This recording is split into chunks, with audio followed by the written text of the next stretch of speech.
Hey everyone, welcome to the PC Perspective Podcast. This is episode 557, being recorded Thursday, September 12th, 2019. I'm Jim Tanis.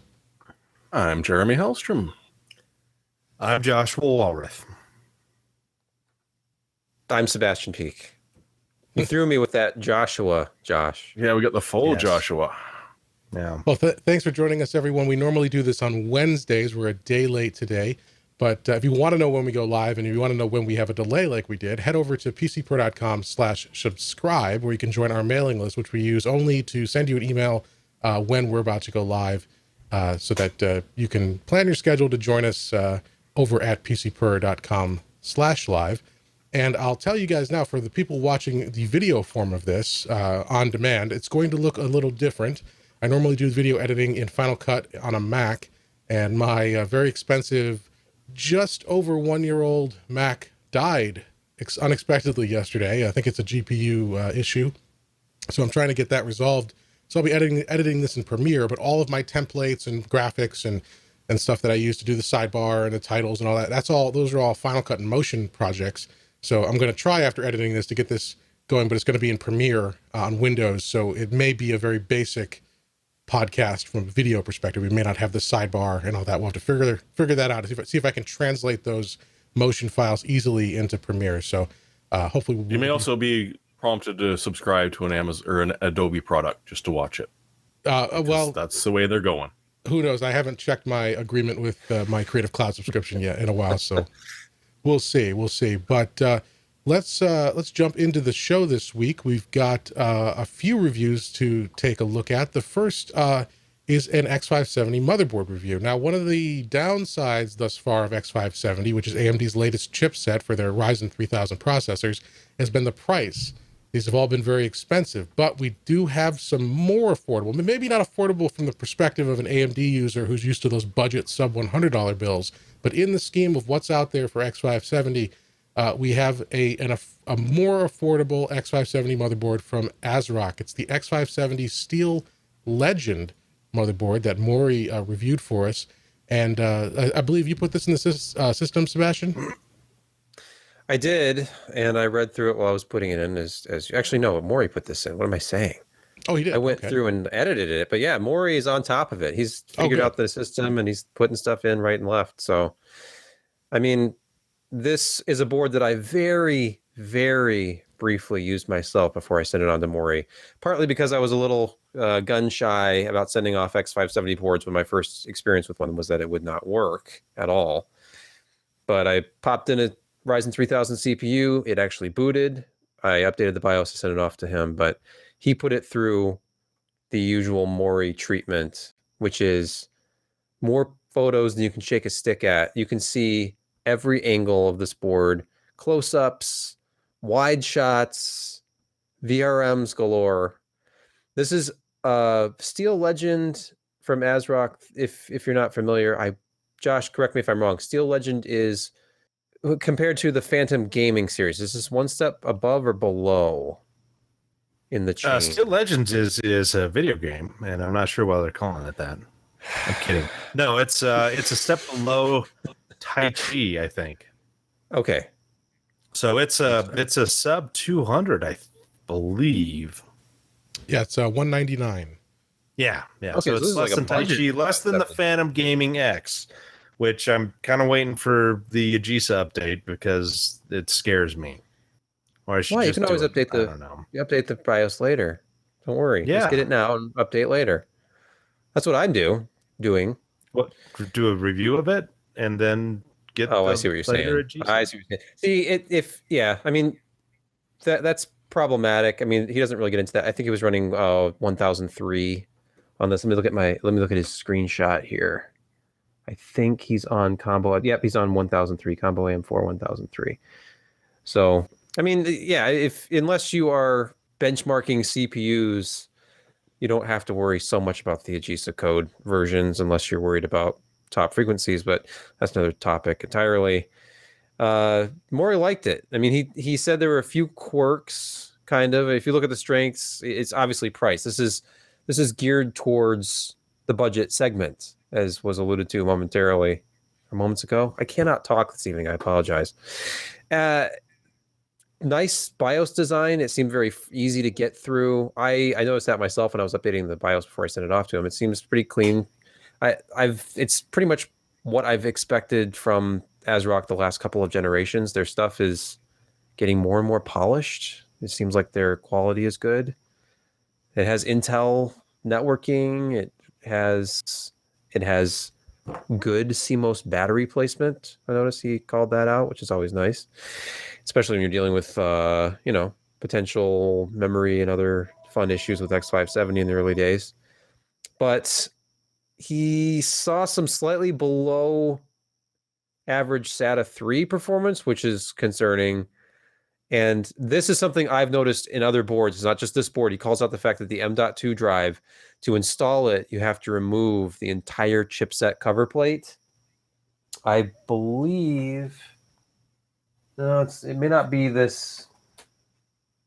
Not the MSI Godlike, I don't think, but there's another board I've used recently which had that exact problem where... Yeah, the Phantom It's a little bit more of a pain with a fan. Yeah, it wasn't the whole... Well, yeah, it wasn't... Some of them, I think it's the entire fan assembly, and you have a little 2-pin wire you have to pull out to get it all off. Some of them, it's just the shroud. But yeah, that's kind of annoying. It's just the way it is. I would like it if it was like a separate piece to have that M.2 cover over. Yeah, there we go. That one has the lead as well. Yeah, that's essentially the same as the Phantom X. Yeah, and actually, now I think of it, the Intel ASRock Phantom board I have does the same thing. Anyway, so that's really just kind of par for the course with some of these motherboard designs. He still gave it a silver award. It seems like a very good value. Overclocked pretty well. He's using a 3600X. You're not going to see those monster benchmark numbers out of this, but he did compare it against some other stuff, and it seems like a solid board. Maury, just so you know, he doesn't just do like a casual overview and then run a few benchmarks and publish a review. If you look into his testing methodology and the actual test results, he kind of punishes hardware. So if you have any qualms about the quality of this, it would have to be one about maybe its longevity, because its overall performance, and even after being sort of torture tested, seems to be just fine. And it's only $200, so pretty good for $200 for X570. All right, you can check out the full review over at PCPer. It's one of our most recent reviews, so you'll find it there in the review column. And check that out. So again, that is the ASRock X570 Steel Legend motherboard for just under $200. All right. Yeah, just one thing before heading on. Mm-hmm. Do you think that overall compatibility, performance, and whatnot's going to improve with that chipset, with later software and firmware? Because it seems like a very non-traditional chipset being an I/O thing from a CPU. I'm not saying it's bad, but I'm saying it's certainly different. Yeah. Although AMD is not one to move on from a chipset easily, historically anyways. So one would expect they're going to continue developing it. That's the actual meat of your question. It works pretty well on the CPU side for what it does, but then they fuse off other parts, and they of course don't have a memory controller on your CPU, your chipset, like you do on the Ryzen. But it just seems to me that there's a lot of room for improvement with this, because typically if you're going to throw something on a CPU at those speeds and that, kind of the tolerances it has for performance, it's got to be pretty tight. Hey, there's room for improvement across the entire platform, Josh, including the processors. But we'll talk about that later. There's nothing that firmware can't fix. Yes. I mean, it's better than saying, well, I guess that's the best you're ever going to do, so we'll just live with it. Yeah, I mean, maybe they'll tweak the idle voltage of the chipset at some point. And maybe they'll come up with some way to make it ramp up and down so quickly that we won't even need an active cooling fan on it. Although I will say boards like this Godlike that's back here that you probably can't see somewhere in this area, it is not active unless it's under load. So it's not spinning right now, which is nice. Wait, you got Yeah. your Godlike to work? No, the second one Oh, that they sent worked. okay. Anyway, what was I going to say? Oh, couldn't they have really? Do you think it was partly the fact that AMD was so in love with the fact that this was going to have PCI Express 4.0, which is something that Intel cannot say that they currently have, that they had to rush this new platform out when they could have just launched the Ryzen 3000 parts, which work perfectly well on 400 series motherboards and even 300 series motherboards. But they had to have this X570 chipset and boards launch with the CPUs. They sent the boards and the CPUs to reviewers. We were all trying to get memory working and trying to get boards to boot. And really just pull out your favorite X470 board and it works just fine with at least the AGESA 1002 update or higher.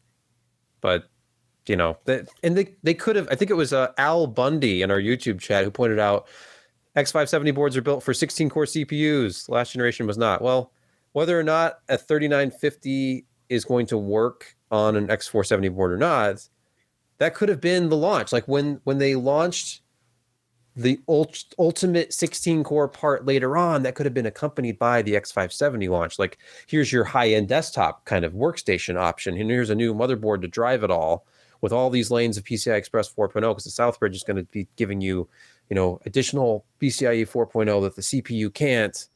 And then that whole weirdness about, well, we're not going to officially support PCI Express 4.0 on older chipsets and all other nonsense happens. Well, your high-end workstation is Threadripper. So they've already kind of got that distinction in their product lineup. Yeah, that's true. And I had been sort of still harboring under this impression that they kind of obviated the need to have Threadripper, but we see all these leaks and rumors and speculation that they are. And of course, then Lisa Su came out and said that they are coming out with 3rd gen Threadripper. So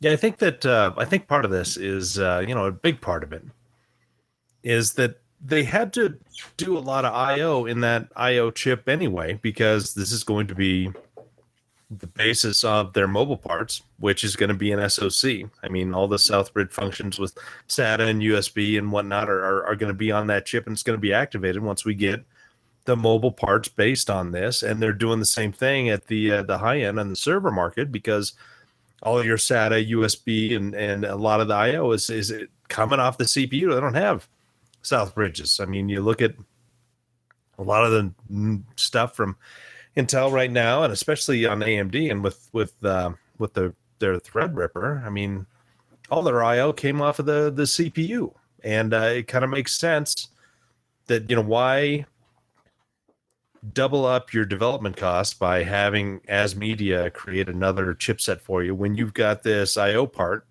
that's already got all of it designed in there, and you just add a little bit more. Doesn't really affect transistor counts too terrible much. Doesn't really affect TDP too terrible. I mean, a little bit, but they added all this functionality to it because they know it's going to be a mobile CPU eventually, an SoC, and so you're killing two birds with one stone. And why not do it? It just, unfortunately, it was harder to develop a platform around that chipset than they were expecting. A little bit hotter. A little bit. And we haven't even begun to see what Intel is going to try and do with this. Because they're with PCIe 4.0. They have a 400 series chipset that's coming out. Not soon, but yeah, they leaked it themselves. It was on one of their the readmes, like the release notes for a recent chipset driver. But it's not like their controller is going to be magically, half the TDP. It doesn't work that way. Maybe, but it could be 3/4 the TDP. Well, all right, I'll give you that. Yeah. Well, Intel is a leader in process technology, so I'm sure they'll have something on 10 or 7 nanometer for their chipsets right away. Yes, right. It's about 14 plus. Oh God, leadership. Everybody is abusing the word leadership. Anyway, I can't stand. I don't mind saying leadership when you're using it within the context of use leadership the way that it's always been used. Don't say leadership performance. What does that mean? Like, leadership is. I mean, That's a destroyer that gets sunk by the torpedo so that the bigger ships can keep going. Yeah. Well, I mean, what happened was, so like once Intel realized what was about to happen to them, they got out, and at least from my perspective, and the marketing that they've been giving to press, Intel got out ahead of, or tried to get out ahead of it and say, well, okay, yes, maybe our Cinebench scores are going to be lower, but here are all these factors as to why our technology, our platform as a whole, across Optane, processors, integrated graphics, whatever, is better, and that is our leadership. So even though you can pick out certain things, overall we're better. Again, that's their argument. I'm not saying I agree with that necessarily, but and then AMD, of course, had to counter that. So then they started throwing leadership into everything, pointing to their actual results where they're actually beating on performance, saying, see, we're leadership. So then Intel responded, well, no, because we're planning a roadmap for the future. So that's actually, so yeah, basically from the perspective, for people out there who want to know, every time either AMD or Intel has communicated with the press in the last 6 months, the word leadership has been in those documents at least 50 times. So for more on leadership, tune to the electoral debates, which are going on in Canada and the US right now. Oh gosh, I forgot about that. I wasn't specifically calling out Intel's use of the word leadership. I was just calling out the use of the word leadership at all, which is... Oh, sure. Okay. It's become... I'm looking at a 2012 article from Inc. Like, is the L word, like, did you drop the L word? Is the word leadership overused in business? And like, okay, yeah, I mean, that was 7 years ago, but absolutely it is. It's become out of 20 control. years ago. 20 years ago was paradigm shift. Mm-hmm. Yeah, paradigm. We all live through synergy. Yeah. Yeah. 7 Habits ruined things for about 20 years. Sorry, Dr. Covey, but leadership is the new lean in kind of for 2019. Ooh, we're leaning into leadership. It's a paradigm shift. We're thinking outside of the box. Let's talk about thick cards. Yes, let's talk about some thickness. So the Radeon RX 5700 XT, of course, they launched in when was that? July? The girth. Yeah, and July 7. All the original 7, cards were I'll blowers, never forget it.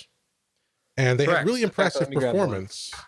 So as Sebastian, you can read Sebastian's review of these cards. They have very impressive performance at their price range, and but they're blower style. So that can potentially, that's obviously an issue for noise. It's can be an issue for performance. And so now we're starting to get these third-party cards.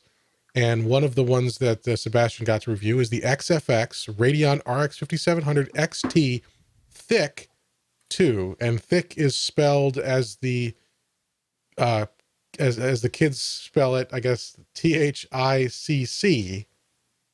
THICC 2, and there it is. If you're watching the video version, you can see it. If not, check out the website. We've got pictures for you, and it is THICC in the true sense of the word is accurate. This thing is a very prominent card. I guess it has a big behind. Yeah, it does. Look at that. Some junk in the trunk. Very automotive. Yeah, in fact, I think its tail is probably its best asset. On this card, it's aesthetically speaking, it was only actually I was surprised. I was hoping it would be girthier from the name THICC, and let's not forget that XFX is the company that brought us last year the Fat Boy. Is 3 slots not enough for you? It's only 2.5, Jeremy. That's the problem. I wanted 3. Okay, so you got a half slot card to stick in there. I mean, we could put like a sound card or something next to it, but it's thick, and I did not highlight the card on these charts. I apologize. I'm going to start doing that because it's actually kind of hard to look through 14 different results and find these. But the thing about this card is not just that it has a bigger cooler, it has higher clock speeds. So we're talking a pretty hefty factory overclock that, if I actually look it up here in the review, it was something like 40, 45 megahertz faster at like just at its idle. I think it was around 80 megahertz faster under load. And this resulted in pretty significant performance if you're just looking at, gaming benchmarks. However, I have to temper that. It seemed significant to me when I was testing it. However, if you actually look at it on the charts compared to, say, the Sapphire Pulse variant, Far Cry 5, for example, 99.3 average frames per second and that moves up to 102.8 with the THICC 2. These are very similarly priced cards. In fact, I say similarly, I think they're exactly the same price. I want to say that there was a $20 premium for the Sapphire Pulse, if I'm not mistaken, and this XFX card is also $419, so it's just the same $20 premium. So for the same money, if you're just going third-party cards just to avoid a blower cooler, you're going to get better performance out of this XFX THICC 2. And I'll point out there is an ultra variant of these that's going to be about $20 more. They said they were targeting a $439 price point for that card. And I know some of the reviewers out there got the ultra variant of it, which has 2 8-pin connectors, a little bit higher overclock, so it should have slightly better performance than this. But it all told, when I averaged it all out, just the benchmarks I ran, it was an average of 3 frames per second faster than the Sapphire card. So if you're just going for performance per dollar, this is a great option for a custom cooler design 5700 XT. And temperatures are good. They're not amazing. Power consumption is amazing, though. Not necessarily in a good way. As in this system, which I've tested all these different cards with the exact same system, measured it from the wall with the same power meter. Radeon 7, total power draw from the wall, 335 watts with this system under a gaming load, the exact same gaming load. And this was pulling 375 watts from the wall. Wow. It's kind of, and that's more than a 2080 Ti Founders Edition, which with this system I tested at 352 watts. So this being overclocked and having a bit higher power limit than a reference card, it's kind of amazing to me. Josh can probably speak a little bit more intelligently about this than me, but they seem to have left almost no performance on the table. I think I've alluded to this before, but they pushed this pretty hard. And if you add frequency and increase the power limit, you get so much more heat and you produce so much more power that even a really thick cooler like this. Wait, you produce so much more power? Well, I mean, you are drawing more power. You're producing more performance, but it's not. I think Gamers Nexus was the one who said basically you can keep on feeding the 5700 XT power and it just gets hotter and hotter and hotter.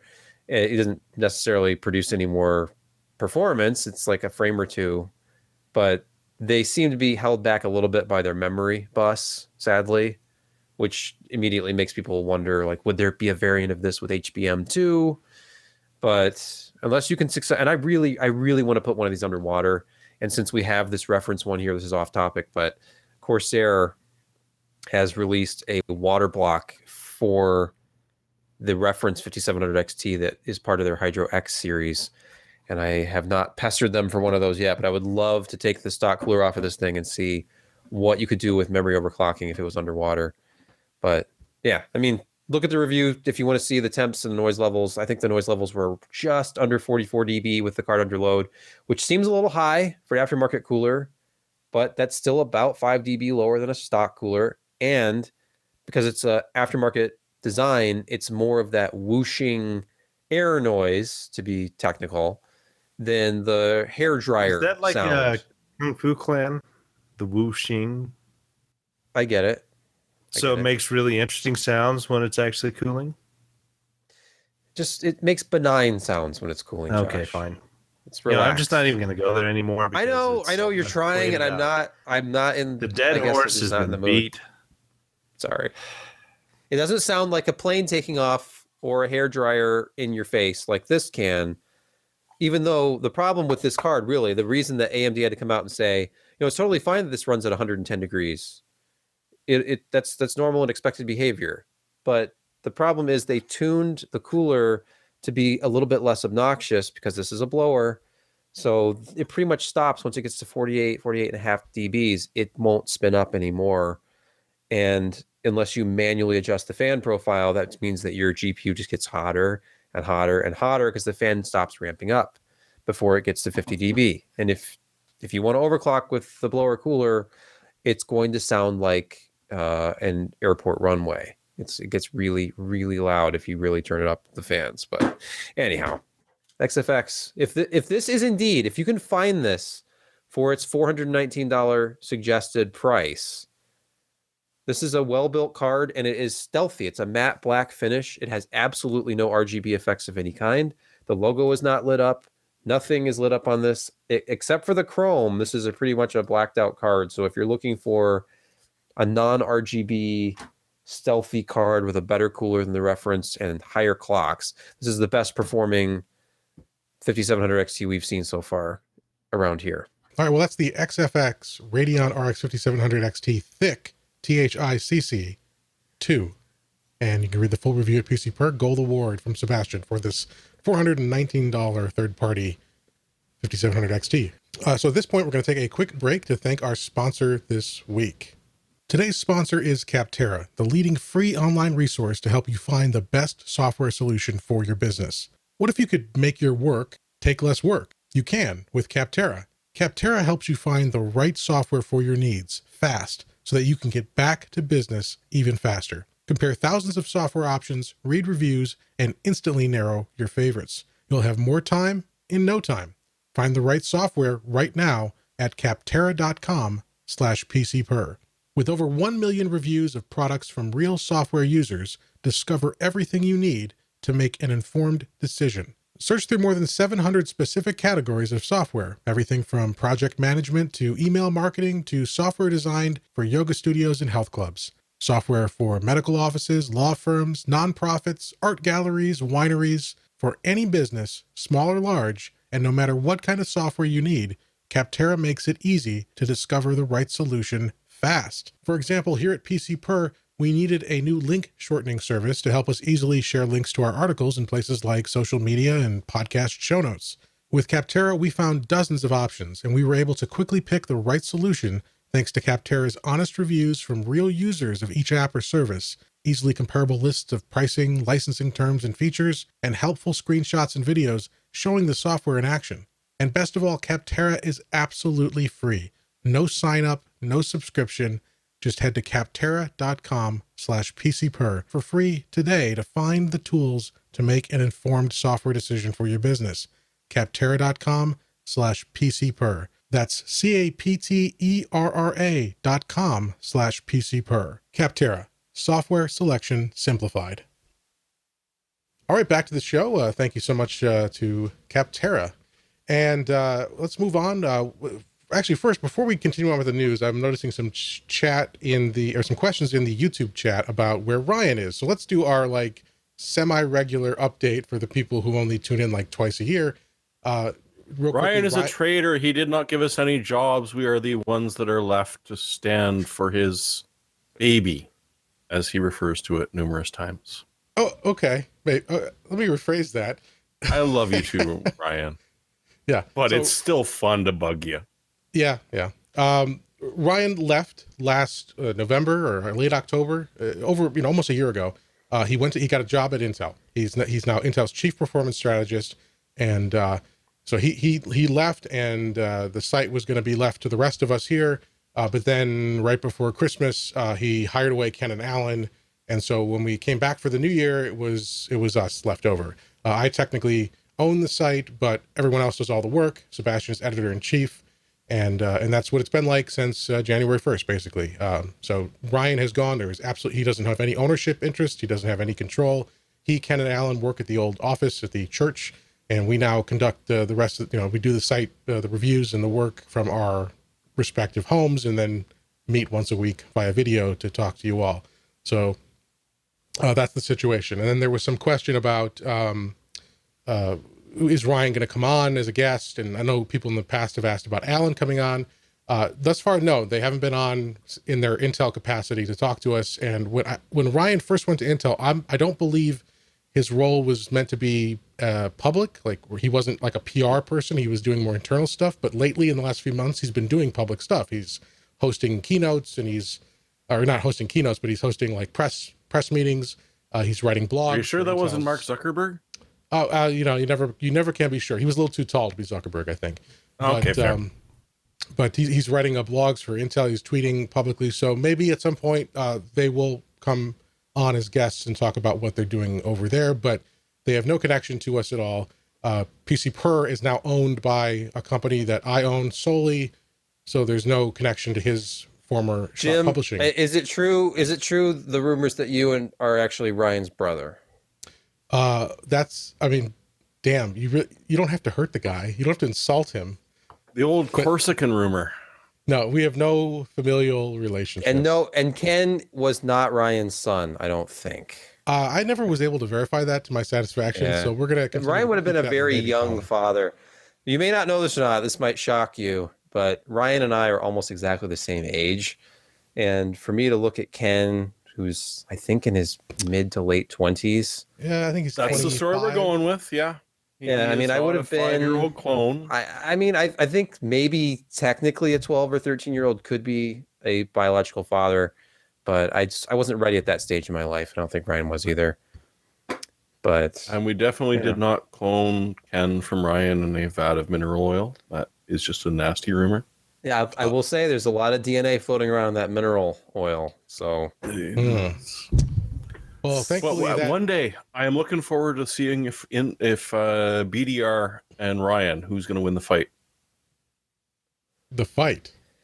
Yeah, you got to get BDR on and Ryan at the same time. Because now they're competing. They're not just friendly. Right. You mean the company, the marketing fight between Intel and NVIDIA. Okay. It's there is that discrete GPU business coming up next year. It's going to get ugly. Mm-hmm. Yeah, Raj is cracking the whip. He's got them moving over there, and Tom Peterson and a lot of people working. I keep on forgetting about that Tom Peterson. Yeah, synonymous with NVIDIA for so long. Mm-hmm. Over there, and Raja was the face of AMD graphics for a little bit there. But that's the story. Please spread the news. Every time we post anything, we get comments about Ryan this and Alan that and Intel shills and the people. Are we Intel shills right now? No, they don't even. They haven't advertised with us at all. Yeah. I mean, we don't. And I know that there was controversy.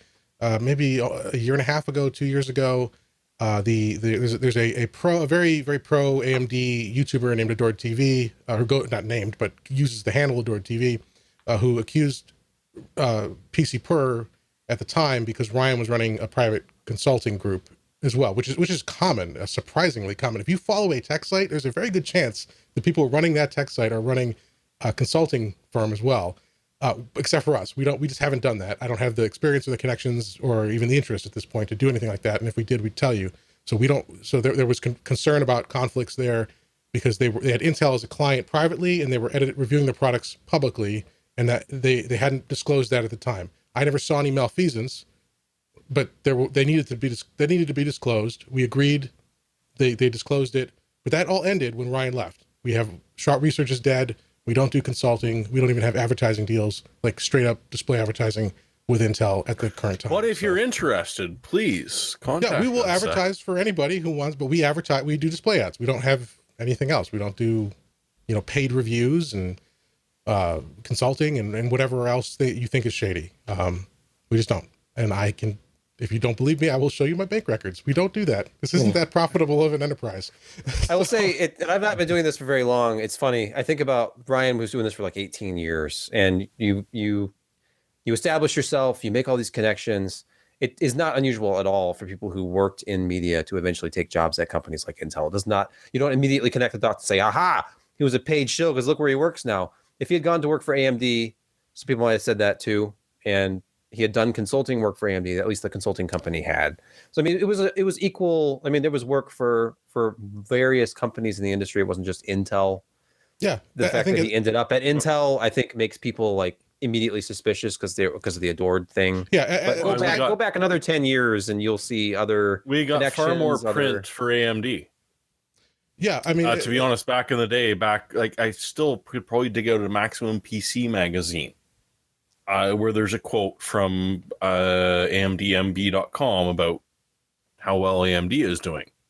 Yeah. I mean, for those who haven't been with the site for 20 years or, for the length of its history, Ryan started with a couple of different websites that were K7M. Yeah. Focused exclusively on covering AMD parts at the time. And then the early days of PCPer, I think at one point he told me, if everyone thinks you're a shill, then you're doing something right, because he was accused at various points of being an NVIDIA shill, an AMD shill, an Intel shill, a Qualcomm shill, and never a Power 9 shill, but well, we got to work on that. Yeah, we'll see what we can do. Much to the chagrin of certain very motivated commenters.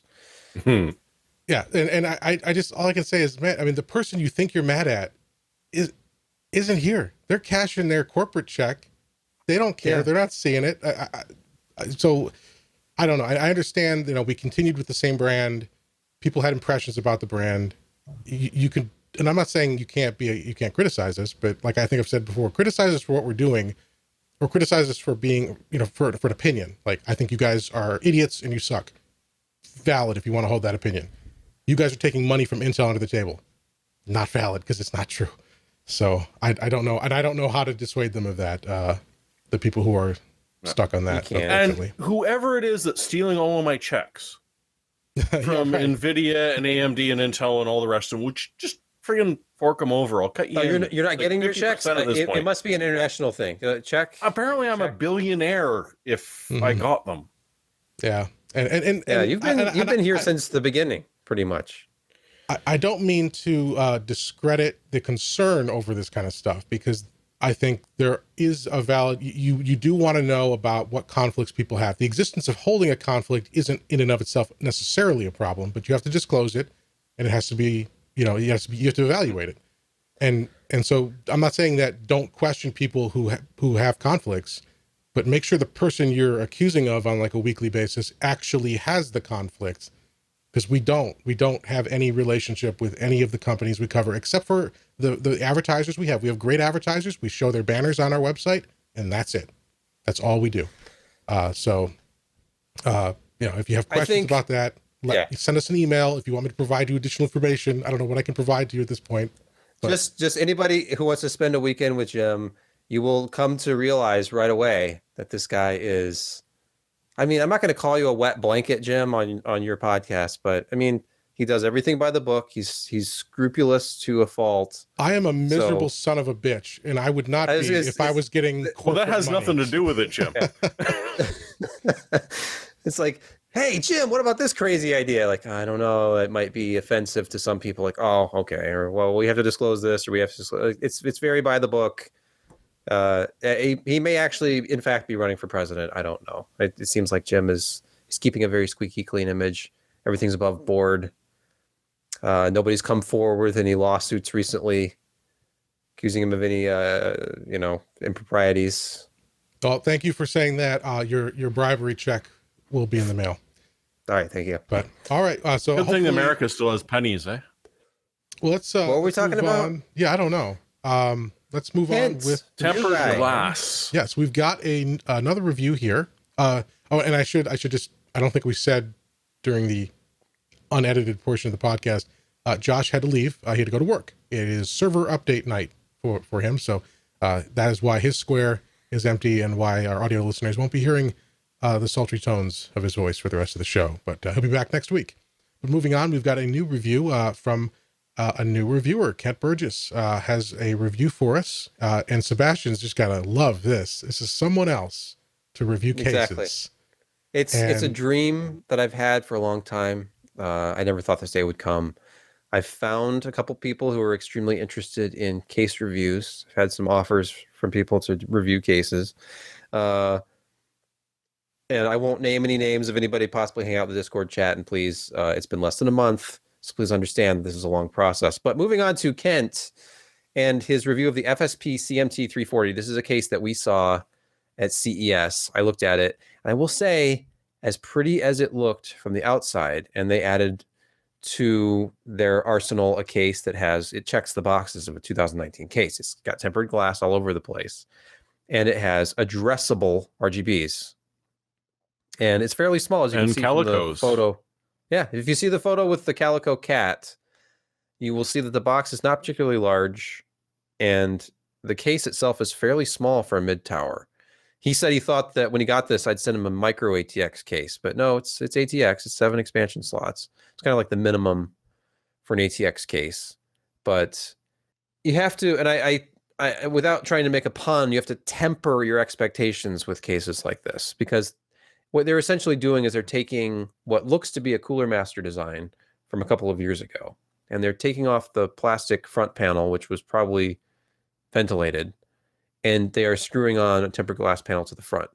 So there's a picture in the review somewhere where Kent took his, what are those things called? Digital caliper. And he measured the air gap of that front panel. And the front fans are not completely suffocated, but we're talking 4.5 millimeters of space. 4.5 millimeters is not a lot of space. When you think about that's half the thickness of a smartphone is your only intake for the front of this case. So this is not going to be a great thermal performer by any means. And it also means, in my experience with cases with almost no intake room up there, that the front fans end up spinning a lot louder. So then the whole case is louder than it should be. So I would say at a minimum, you need about 3/4 of an inch up there, maybe an inch. And this has, 4.5 millimeters. Are those 2.5 inch connectors on top of the PSU? Yeah. I've seen this a couple times. Okay. I think the last Fantex does this. That shroud over, and for audio listeners, I have to try to explain what we're looking at here. We're looking at a picture of the bottom half of the inside of the case, like the component chamber of the case, below where the motherboard sits. Yes, the PSU shroud, if you will. And above that, like on the top, which is now the case floor, is 2.5 inch SSD trays, which lock down with thumb screws. So if you wanted to put your SSDs front and center like that, and there is a hole behind them to route your SATA cables and power cables down away from the drives. And then it's got a little fan hub. And there's an ARGB controller built in because there's a button to let you cycle through. And I believe it's compatible with all of the major RGB sync options for motherboards.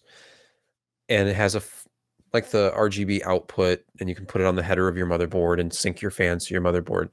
So it does offer some of those aesthetic features that are popular, but it's unfortunate that they're using a design that Kent pointed out is a little bit thinner sheet metal. There's a little bit more flex to it than you'd see from cases from name brands like Corsair and Be Quiet and others. And when he was putting in the GPU, he actually had to push in the back of the case to line up the GPU with the mounting holes on the expansion bracket because the whole thing was bowed out a little bit. So just stuff like that. And I've seen this before. You go below a certain price point with cases, but for me, it's always been like the sub $70 cases that start to use really thin metals. And this case retails for $96.99. And I have to think that if it didn't have addressable RGBs, even if it was just straight RGB fans, and you could select between different colors with a push button, you could get this case down considerably. If you've priced out addressable RGB fans, they're not cheap. Those are the fans that have multiple LEDs in them that can individually be set to different colors independently of each other. That's why they're called addressable RGBs. So you can make one of them pink and one of them blue and one of them yellow and do whatever you want within the same fan. And they have these interesting like rainbow and cycling effects and stuff within the fan itself, which looks really cool. But unfortunately, this is not a cool case. So maybe you could do something with this with liquid cooling, something, besides just traditional airflow. But I honestly think there are better options out there. He's felt the same way. He was very fair in his assessment, but I apologize that I made his first case experience. I'm like, let's see what you can do with this. But it looks nice, but unfortunately, it could have been designed a little bit better. And I've seen cases in the past where they actually, after the fact, sent out adapters with longer screws for the front just to pull that front panel a little bit further to help out with thermals and noise. But then unfortunately, you're creating an air gap without any filtration. So if you were to go out and buy some longer machine screws and some adapters or fashion yourself some way of extending that front panel out, then you would be introducing dust into the case. So I don't know. I don't know how you guys Honestly, I feel think a about lot stuff of the like this price stuff. on that is just the fans. That's what I'm thinking. Like if $60 of this is the fans, which I could easily believe this would that be easily. $20 each. Yeah. If you've looked at Corsair's addressable RGB fans, I think the ones that I used in that Hydro X review were $120 or $140 for a 3-pack. They're not inexpensive, but Corsairs are using 8 different addressable RGB zones, and it's not cheap technology. All right, so that's the FSP CMT 340 RGB tempered case, a case that looks good. Maybe, depending on how you plan to use it, might not be the best choice. If you're utterly obsessed with RGBs and are looking for a relatively bargain priced case, that's about the nicest I can say. Yeah. Now, it motivates me to look up what the actual cost of the cheapest ARGB fans is, and I bet it's not cheap. I would guess $12 to $15 a piece, and there's 4 of them in that thing. So, yeah, I mean, there you go. That's 75% of the cost of the whole thing. But all right, check that out. The 96. What was the price again? $96.99 currently. Yeah, that was the Amazon price. Amazon. Yep. Mm-hmm. All right, now we have a little bit of something different here. This article is not up at PCPer. The topic we're talking about, we don't have an article up, and probably won't be up by the time you're watching this on demand. And again, that's related to my MacBook failing because I make all my charts and graphs in the program Numbers because I find it easier to use for making pretty things.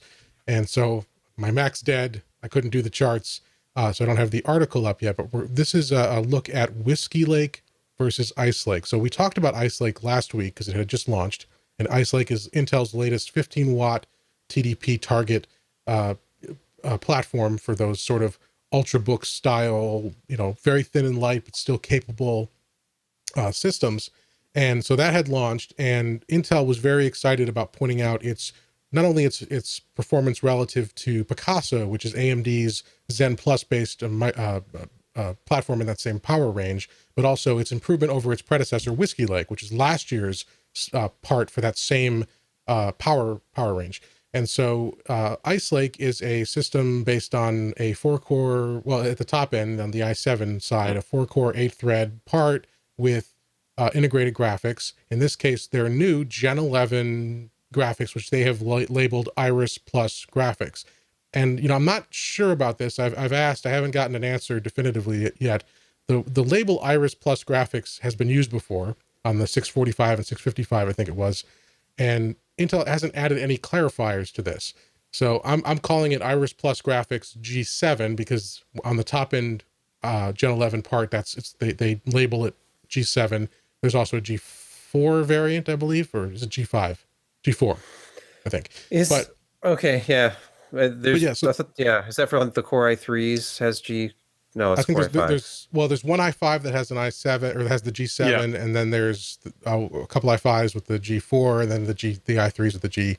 It's our fault for not being able to easily digest all of these product names. It is incredibly simple. There is no confusion whatsoever. Right. And then of course certainly not between Ice Lake and Comet Lake either, because those have the exact same numbering schemes. Look at the two of them, and it's confusing. And of course, there's the G1, which is not Gen 11, which is UHD 620 again. So who knows? But anyway, looking at their top end parts, Intel was in the lead up to this launch was saying, not only are we competing against AMD, matching or exceeding them slightly in certain areas, we basically doubled performance in some cases over UHD 620, which is the integrated graphics from the Whiskey Lake part. And so we spent the last week testing that. We had an HP X360 Spectre, which is a Whiskey Lake system with an i7 8565U, which is the top end part from the Whiskey Lake generation last year. And we put it up against that same Dell XPS 13 2-in-1, which is the new Ice Lake system that we got from Dell. We bought the Ice Lake system. We didn't work with AMD or Intel for this. We just went out and bought a couple systems to test them. And because I don't have graphics or an article for you, I'm going to see how this works.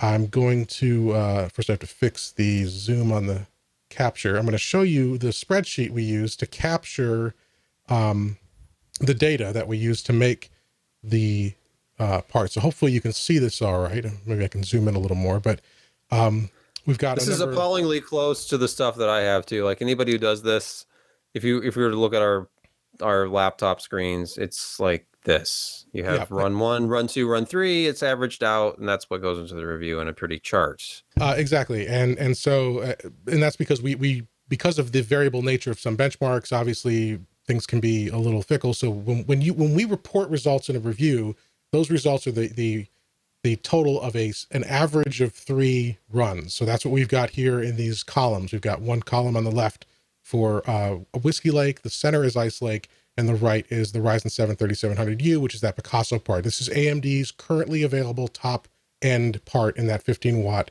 TDP space. And as we said last week, this is based on Zen Plus. This is not Zen 2 like we see on Ryzen 3000 for desktop. This is AMD's technology from a year ago up against Intel's just released Ice Lake in the middle and Intel's year ago technology. And so we'll kind of go through a few tests here to show you why this is so significant for Intel, why they were so excited about the performance improvements in Ice Lake from a GPU perspective in particular. So here's 3D Mark. Let's look at the Time Spy test. Looking at Whiskey Lake, the overall score for the Time Spy on Whiskey Lake last year's score was 461. You put that against the Ryzen 7 3700U Picasso, 803. Huge difference. Basically, almost double. But now with Gen 11 graphics, these Iris Plus graphics on Ice Lake, 969 is the score for Intel. So now they have almost doubled Whiskey Lake and caught up and exceeded, not significantly exceeded, but in some cases, clearly exceeded the Ryzen part with this latest platform. Looking at the Night Raid test, an overall score of 5785 for Whiskey Lake. The AMD part gets 8227, so a big jump to AMD there. And then you go to Ice Lake, and it's 10,349. So again, almost doubling performance. So Intel's claims for our graphics being double their predecessor, almost double, pretty much turning out to be true. Here's Shadowbringers, the Final Fantasy XIV benchmark, a score of 2623 for Whiskey Lake, 3370 for Ryzen 3700U, and 4710 for Ice Lake. Unigine benchmark, the difference is bigger in the older tests, and we do these because that's a data point to compare to older results. I'm not sure. You can make an argument that you should only use the latest tests because those are tuned for the latest architectures and things like that. But on the older tests, the difference for Ryzen is lower. It's scoring lower relative to the Intel parts. On superposition, the latest Unigine test, it's a different story. It's almost even, if a little bit behind at 1080p, a little bit ahead for 720. But I'll give you the numbers for the audio listener. So like the 720p superposition test, Whiskey Lake scored a 2849 overall. Picasso scored a 4718, and Ice Lake scored a 4641. So, AMD, as we said last week, Intel has, with integrated graphics in this lower power range, has caught up and in some cases exceeded AMD. Here's some games real quick. We'll run through some actual game benchmarks. We got the data with OCAT running standard offline matches were available for some of the multiplayer games. But we've got an average FPS of 57.5 for Whiskey Lake, 87.4 for Picasso, and 93.6 for Ice Lake. And if you look at the frame times, Whiskey Lake was not so bad. That's pretty good at 1080p with the performance preset, but the frame times are more consistent for Ice Lake across the board. World of Warships, 42.8 frames per second for Whiskey Lake, 44.2 for Picasso, and 59.6 for Ice Lake. Let's see, Fortnite, you're looking at about with 1080p low, you're looking at 31 frames per second for Whiskey Lake, 44.6 for Picasso, and 50.4 for Ice Lake. So I don't want to make this the boring spreadsheet show. And as I said, we'll get this article up as soon as I can get my charts going again. But so the information will be easier to digest. But the summary of it all is yeah, at the Gen 11 graphics are a huge boost. Intel was right to be confident about that. There's a boost on the CPU side. It's not as big as we as we might have expected with this big process shift going to 10 nanometer. Got ahead of myself there. Going to 10 nanometer. And somewhere someone at Intel is cringing like, oh, 7 nanometer. They mentioned it again. Hey, hey, AMD's not at 7 nanometer for laptop parts. That's true. Either, they're not. They're at 12 now, but still, it's a good part. It's not a gaming first system, and it is expensive, and your choice is limited. But if you're, AMD ruled this market for integrated graphics, especially low power. You didn't have it. If that was important to you, you didn't even consider Intel, or you shouldn't have. But they've caught up. This is a huge generational improvement. It's been delayed. It's been controversial. The clock speeds are not where people would have expected, but the performance, when you get it down to the real world performance, as Intel likes to say, it's there, and it's providing an interesting choice now. You've got a choice. You can go with AMD and maybe save a little money, and in some cases, AMD does still outperform Intel. And so, if the games and applications you need are scoring better on Ryzen, well, then go with the Ryzen mobile. But now it's much closer. You can pick the form factor you want, and it's exciting, and it shows too. Looking at what AMD was able to do going from Zen Plus to Zen 2 on desktop, if they can make this hurdle soon to Zen 2 for mobile, it'll be even better. We're talking 15-watt TDP ultra portables running 60 frames per second 1080p. That's going to be huge, and on modern games too, not some of these not CS:GO and Team Fortress and all that, but. So it's something to look forward to. We'll have the review up at the site so you can get the graphs easily and see the results a little clearer. And also I've had some people asking me, because I've been talking about some of the testing I've been doing. They want to see all the runs. They want to see the data. They digest the spreadsheet better than the charts. So I'm thinking too, what we can do is we'll just maybe, this is in Excel right now. We'll upload it to like a Google Sheet and then just link it in the review. And then you can just see it, because that data would be good. So. I had this discussion with Ryan many years ago, and he considered it silly.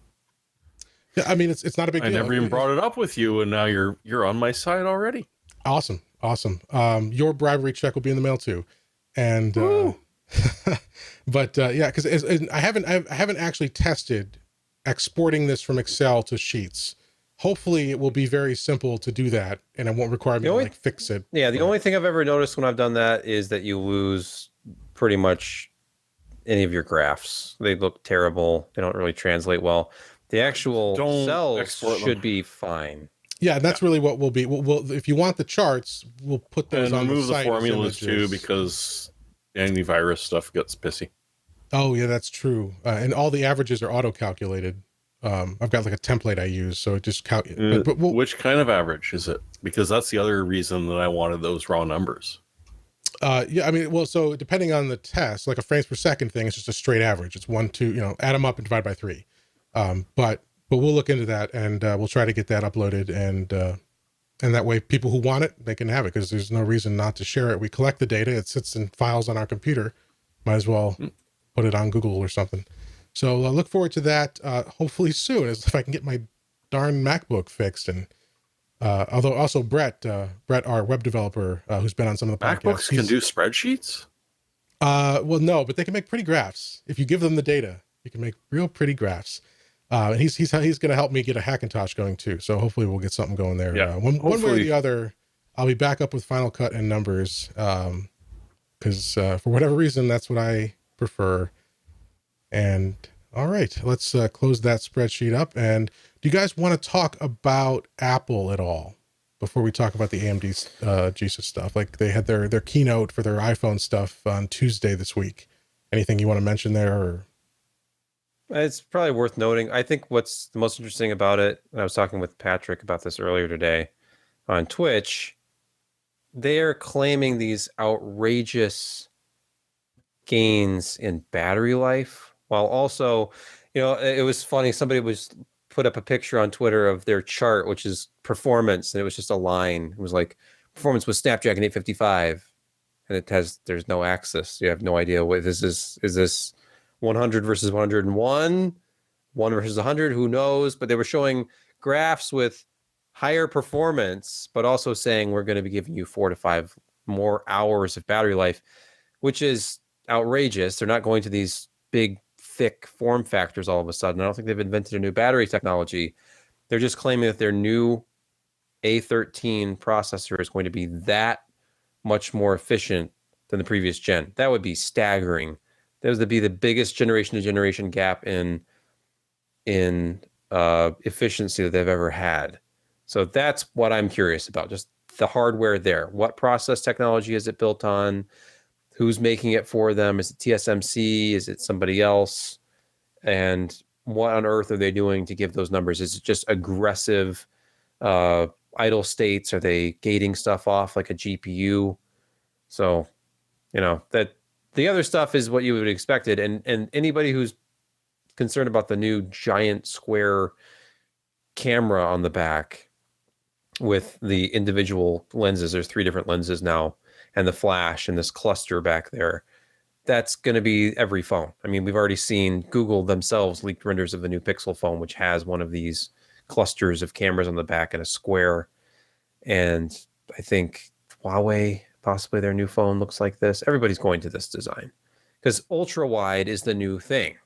For a while it was get a telephoto in there with your wide angle lens, and everybody started doing these dual camera phones. And I think Huawei might have been one of the first. They had their deal with Leica, and they had the dual camera phones a few years ago.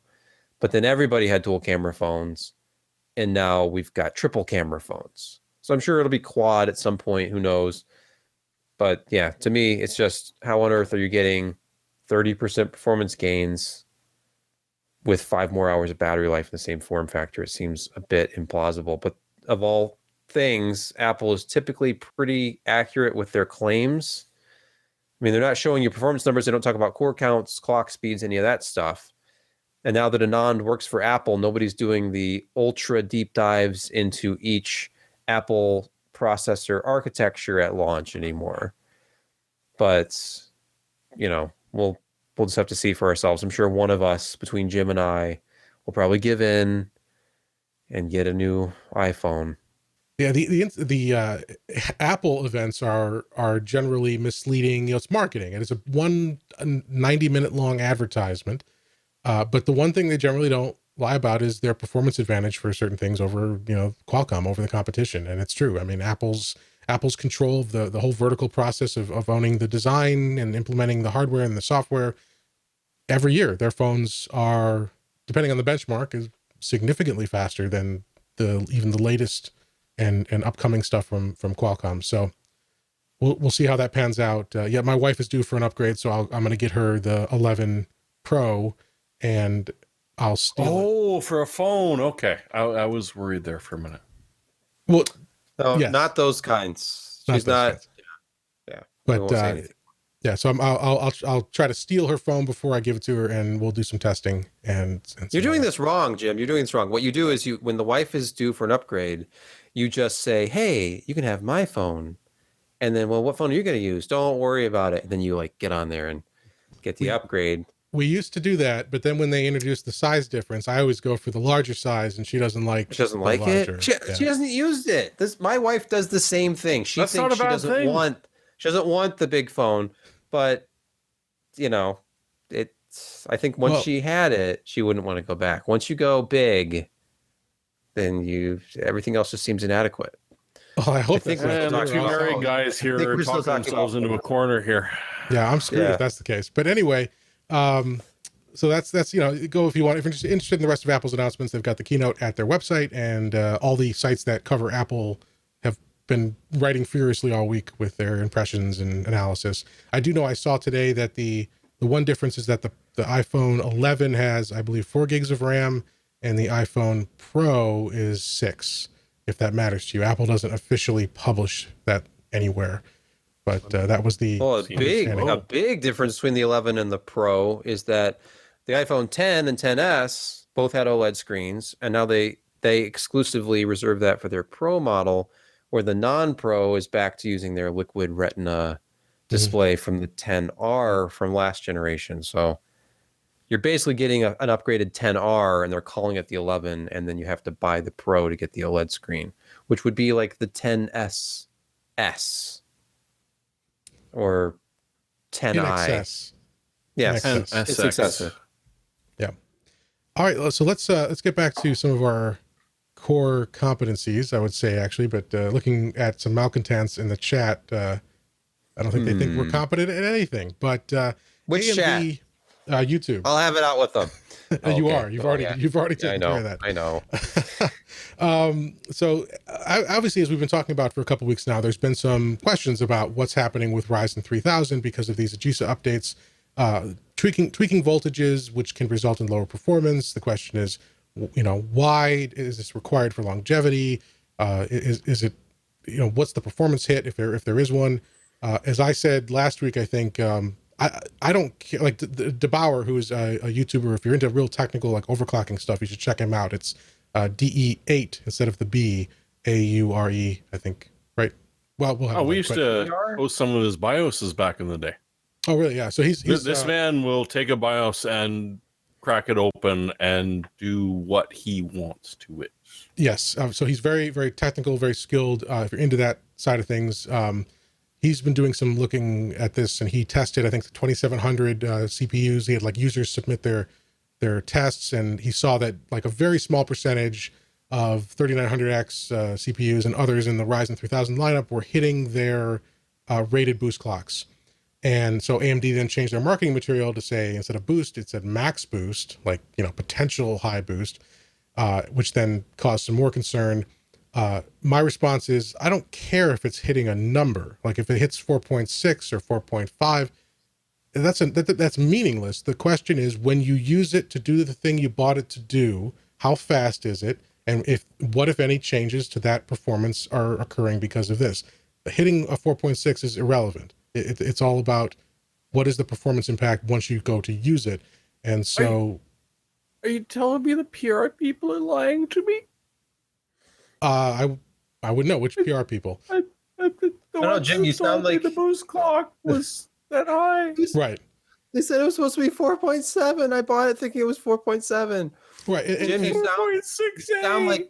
you sound like an AMD shill, Jim. And speaking as a good Intel shill, I will tell you, I mean, obviously AMD couldn't produce those frequencies because they knew it was going to melt the chip. They knew it was going to break it. And they're worried about longevity. So they had to institute these voltage caps. The voltage caps hurt performance. So, that's the message from Intel's side. Because, of course, Intel at IFA, is that what it's pronounced? IFA 2019. Yeah.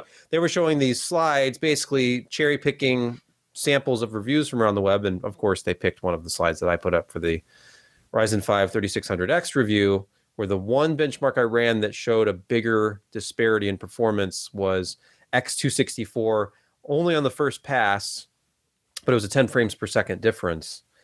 And everything else was pretty close. But I pointed out, I'm like, hey, it looks like it's workload dependent, but because the voltage does seem to be capped with a 3600X with the AGESA 1003AB, which is the version I tested, versus 1002, it went from 1.485 at load down to 1.44 at load. So yeah, there does seem to be a bit of a voltage cap put in place, at least with AGESA code up to what is currently available, not this new AGESA that's coming. And I don't know if anybody caught the name of the AGESA. I don't know how anybody else feels about letters being appended. Basically, that means being added to the end. ABBA. We're at ABBA now. Oh. ABBA. It couldn't be 1.0.0.4. It was 1.0.0.3. A. Not B. Then AB. ABA, which was pulled. There was some issue with it. Then they were up to ABB. And instead of ABC, or just .4 or .4.1, they're at ABBA. I blame RGB. Like that's it. Disco's coming back, and yeah. Yes. So this is a huge, ridiculous preamble to what has really just been a community update. They had promised this in the wake of the DeBauer video they had to respond. Basically, AMD said, like what Jim said, they changed their actual literature after the fact, which seems a little suspect. I smell maybe a little class action lawsuit brewing because, people were buying things that you can say, like, well, it said 4.7 and I bought it and it didn't hit 4.7 or whatever the frequency is for the CPU that you bought.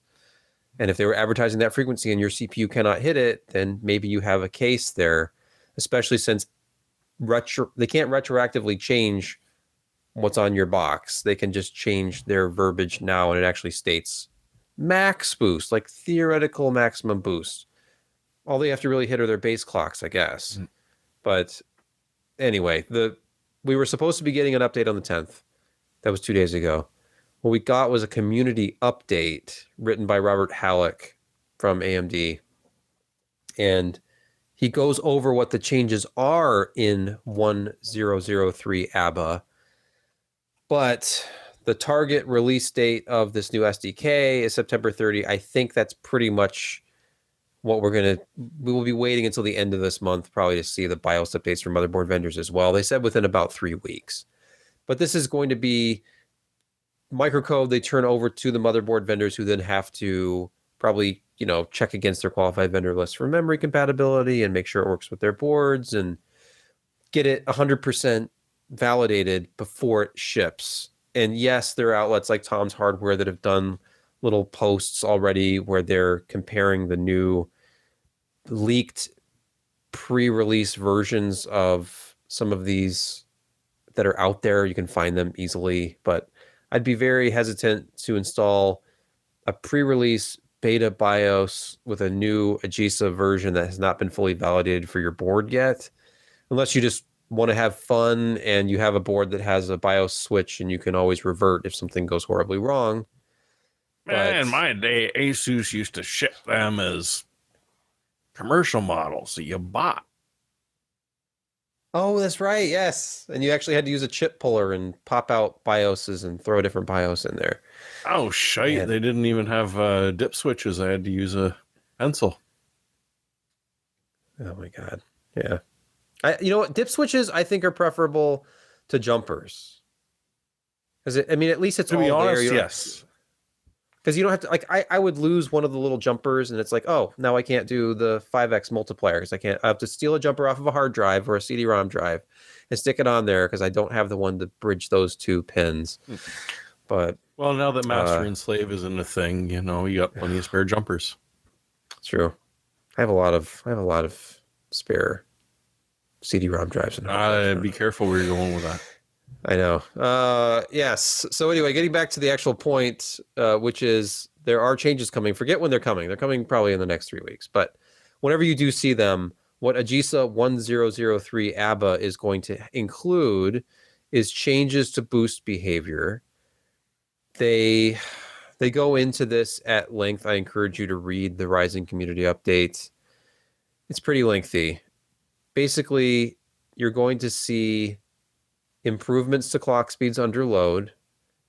I was trying to interpret whether or not they said they had removed any kind of a voltage limit. I was thinking, okay, maybe single-threaded boost, it will be allowed to go higher. What Tom's Hardware had speculated was that it wasn't necessarily the voltage, it was the temperature limit. So if the temperature limit was allowed to go up to 80, which it was allowed to do at full performance in the original 1.0.0.2 version that people like me tested the CPUs with, because that's what our boards shipped with initially, then you would see a restoration of those higher single-threaded boost frequencies if it was temperature limited. If it's voltage limited, that's something else. AMD specifically in this article says, please keep in mind, however, that this firmware change is not, they use italics, not a cap.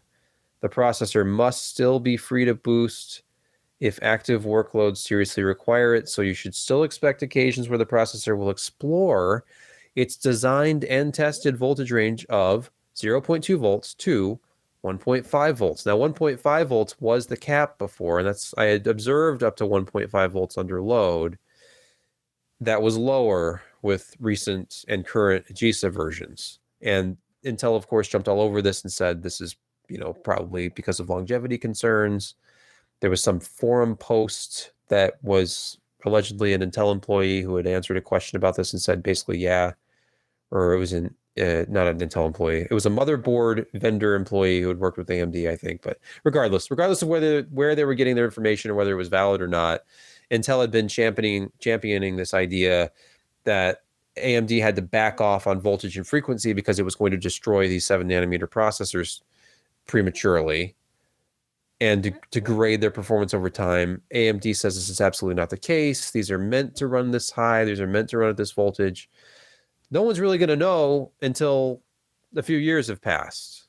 In 15 years, will a 3900X still operate at exactly the same frequency and offer the same reliable performance as it does today? Who knows?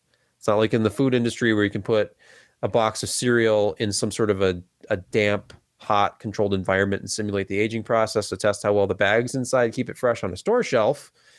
And I know that because of knowing somebody who worked in the food testing industry at one point. But what do you do with CPUs? You run it at 1.5 volts, 100% with small FFT tests in Prime 95 for a month and then decide whether or not you've damaged the CPU. I have no idea.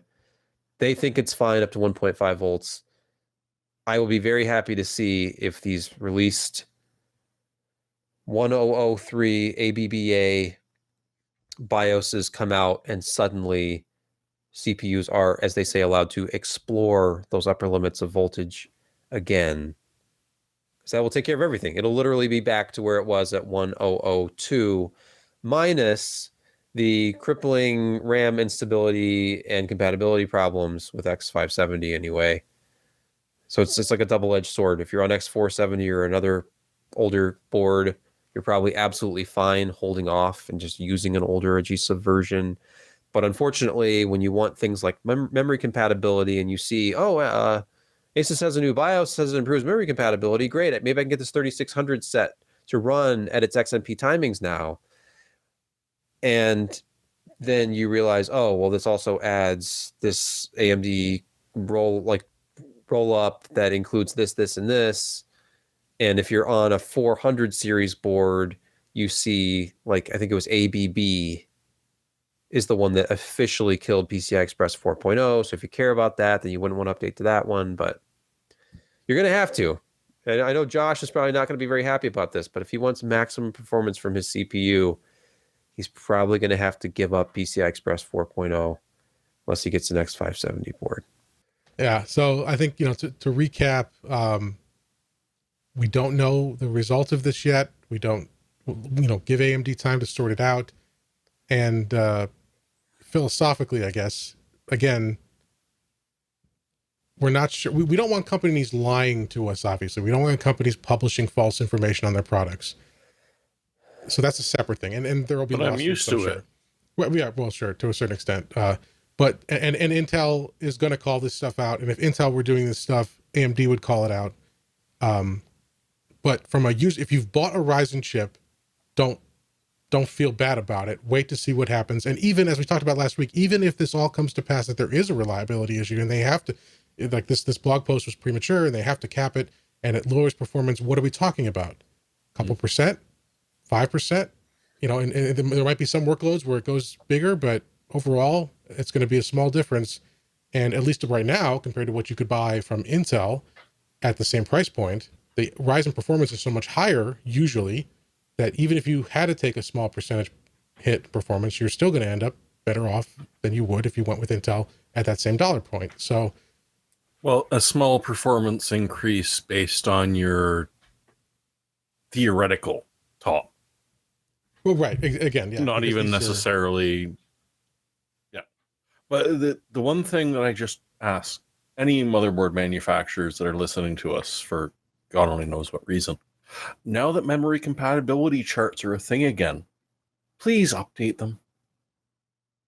Not every single release, but as a new BIOS comes out with new AGESA,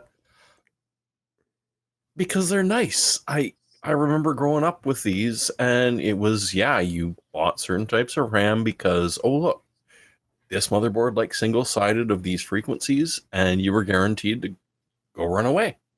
Now it's come back again, just update them every once in a while.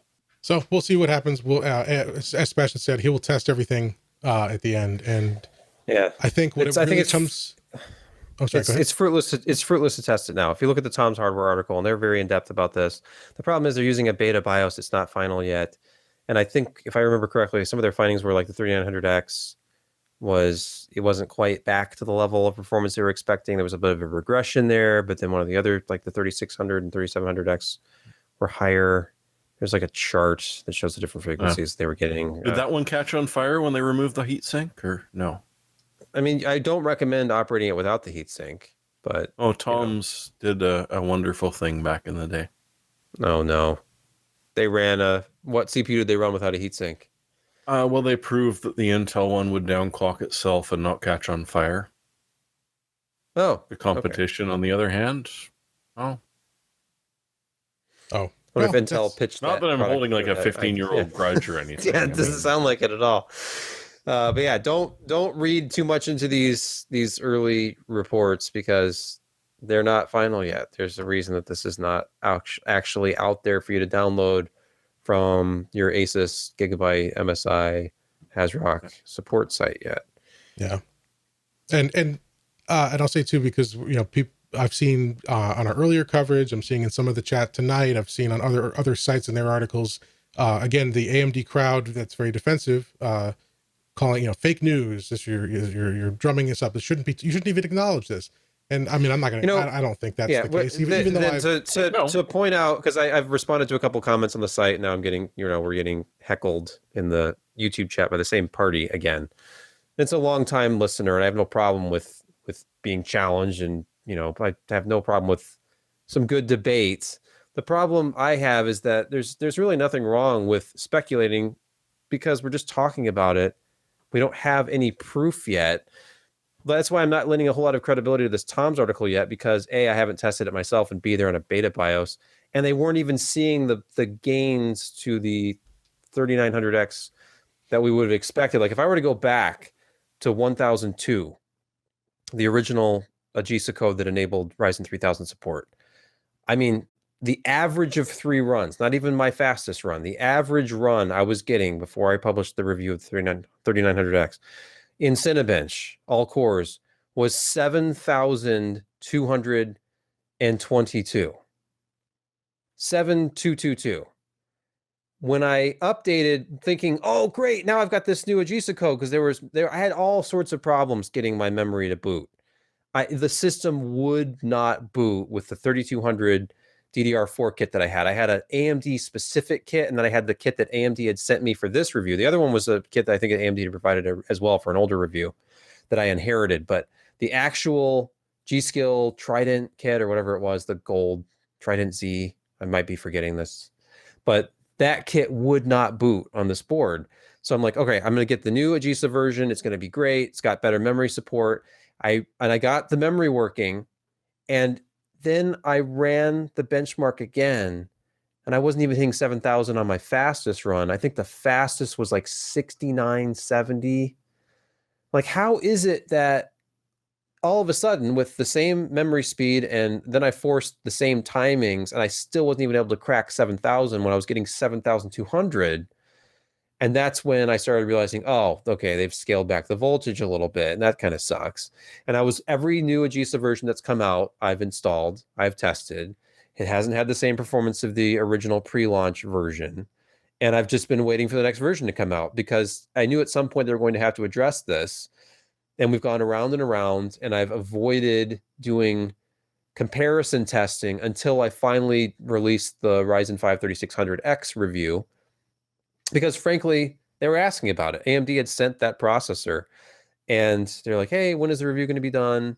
And I'm like, all right, I'll get it out there. But if I test this under the newest AGESA, it's going to have lower performance than it would have if I'd done this at launch.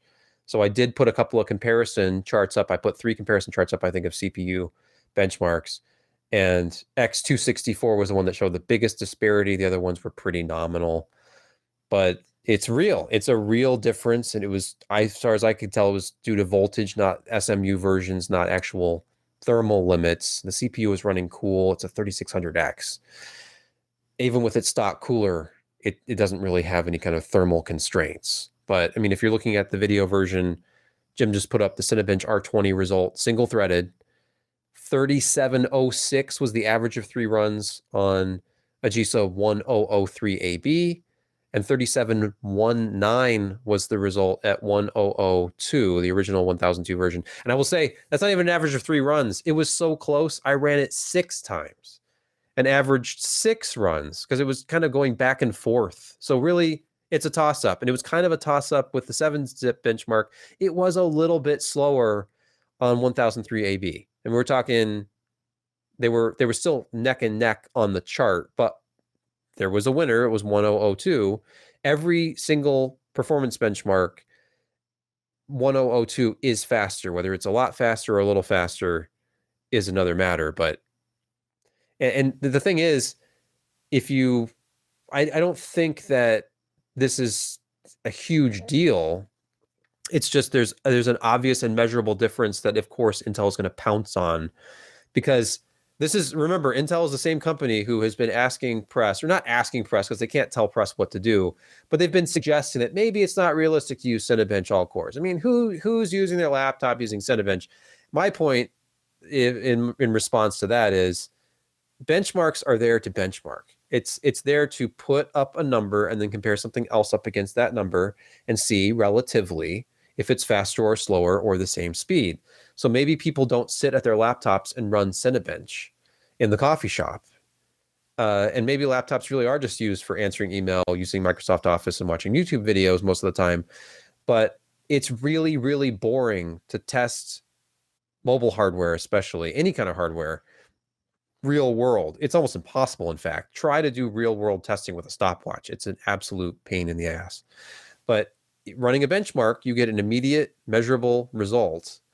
And AMD absolutely kills Intel on multi-threaded on benchmarks like Cinebench because they have more cores and more threads. So even if IPC is a little bit behind Intel, and let's face it, like being a little bit behind Intel for AMD with instructions per clock performance, look at where they were in the bulldozer era. Look at where they were just a couple of years ago before the launch of Zen. They weren't even in the same ballpark. And then with the original Zen launch, they're within about 20%. And now it's like single digits separating them. So if you're an AMD fan, it's a great time to be buying hardware. It's a great time to be an AMD fan, really. They've got outstanding performance from GPUs that cost $400 that basically made the Radeon 7 obsolete. It was so good when the 5700 XT came out. You've got absolutely monstrous CPUs available. You can buy a workstation class. Well, in theory, you could buy a workstation class CPU for $500 if you could find one in stock anywhere in the 3900X. So they have great stuff, and I love to see it. The only problem I've had so far is some reliability issues with X570 at launch, which is completely expected. And I just think they rushed that platform out, and they didn't need to because the processors run just fine on X470 and other motherboards in the previous generation. PCI Express 4.0 SSDs, I know it's cool to see those straight line speeds. Real world, if we're going to use Intel's term, real world, you don't really see a difference between PCIe 3 and 4. Get a fast NVMe drive, the fastest one you can afford. It'll blow you away if you're on even a SATA SSD. They're really, really fast. But don't worry about X570 right now unless you absolutely have to have the latest and greatest, because they're still working on this stuff. It's almost like we've been beta testing this since launch. I know they wanted to hit 7.7, 7 nanometer, July 7, all that stuff. And really, I think it was a little early, but hey, it's in people's hands, except for the 3900X, which you can't find anywhere. Not that I'm bitter about that at all, although, you know, Nate at Legit Reviews posts pictures at Micro Center, it seems, about every month, where there's an entire wall of 3900Xs for sale in their do-it-yourself section. But I don't know, rant over. I just wanted to say, if there are measurable differences between AGESA code variants, of course, Intel is jumping up and down like, yes, look, and they probably had to do this because of this and that. And until somebody actually talks, we're not going to know. So all of this is, of course, just speculation, but still, it is what it is. I'm done. Yeah. And I'll say too, looking again more at the theory of what we intend or what I intend, and as we said before, we were talking about how we all came to be here.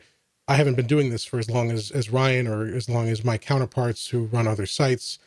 But my perspective when I used to read this site and other sites, and what I want to do now is, I'm not telling you, or Sebastian, when he does a review, is not telling you what the best is. Like, that's not the point of a review in my view, from my perspective. No. It's, let's provide data, and then you as an intelligent thinking human being look at that data and try to define how it applies to you.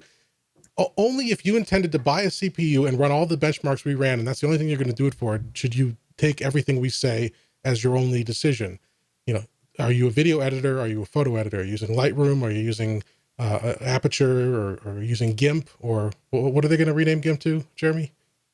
Glimpse? Something like that? Glimpse, yeah, they're forking it off into Glimpse because reasons. Yeah, we talked about that last week, unfortunate. But whatever, my point is, what are you going to do with it? And try to find benchmarks. And we want to provide benchmarks that help you get insight into making that evaluation. And then you need to evaluate on your own how well we've done that in other sites and translate that into what you need to do. I mean, as much as we enjoy Ryzen, and because I do a lot of video editing and stuff, I'm going to go Ryzen for my next build. As I've talked about, as soon as the 3950X comes out, that's going to be my platform personally. But there are platforms out there where Intel's part is faster if you're doing certain things, like creating PDFs in Acrobat. If you're an office worker and all you do is take thousands of pages and churn out PDFs for the CEOs, an Intel chip may be your best option. Or if you're a gamer and that particular game is 10 frames per second higher, then you go with the part that's going to give you that. That's all. There is no best, because everyone's needs are different. So when people get into these, oh, you said this and you said that, and we're not, at no point should we ever convey, and I'm not speaking for other sites, I don't know what their intention is, but my intention, at no point are we conveying to you, you should do this. We're giving you data, and then you make your decision. It's really hard to make a recommendation right now, because you have to ask a bunch of questions. You have to interview the person. Because if somebody has $329 to spend on a CPU, they could buy an i7 9700K, or they could buy a 3700X. 3700X is really tempting because you've got 8 cores and 16 threads. The 9700K is a non-hyper-threaded part from Intel. It's kind of an odd part. It sits there at 8 cores, non-hyper-threaded. It has pretty high clock speeds, but you lose out if you're doing really multi-thread optimized, applications. If that's what your workflow is, you're going to get better performance out of that 3700X. If you're straight up just gaming, and when we tried to make it more CPU bound for the purpose of the review and use 1080p game testing, the 9700K was faster than the 3700X most of the time. That does not mean that, and it was not even a huge difference. We're talking a few frames per second, and you have to kind of force that difference too. If you actually are gaming, if you're one of the smaller percentage of people who are more of an enthusiast and you have a higher resolution monitor, if you're on a 1440p monitor, like an ultra wide, at some point you become far more GPU bound than CPU bound anyway. So that would be the other thing. Are you on a 1080p monitor? Oh yeah, I game on my living room TV. Okay, well at 1080p, the Intel part might give you slightly higher frames per second. But if you want to do anything else, the multimedia capabilities, the multi-threaded power of the 3700X would be the way to go.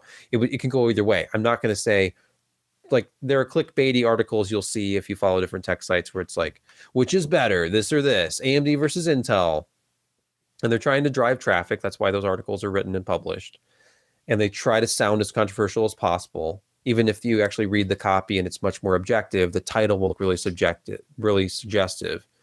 And I'm not doing like i9 9900K versus 3900X, $500 price point articles, because if you're already on the AMD side, you're going to be outraged if the Intel part comes out ahead in a benchmark and vice versa. And really, it's what is the most important to you? Because I think the 9900K is going to offer a little bit better single-threaded performance in most applications, but the 3900X has more cores and more threads, and it's going to be significantly faster, as we've seen in things that are very optimized to use as many threads and cores as you have.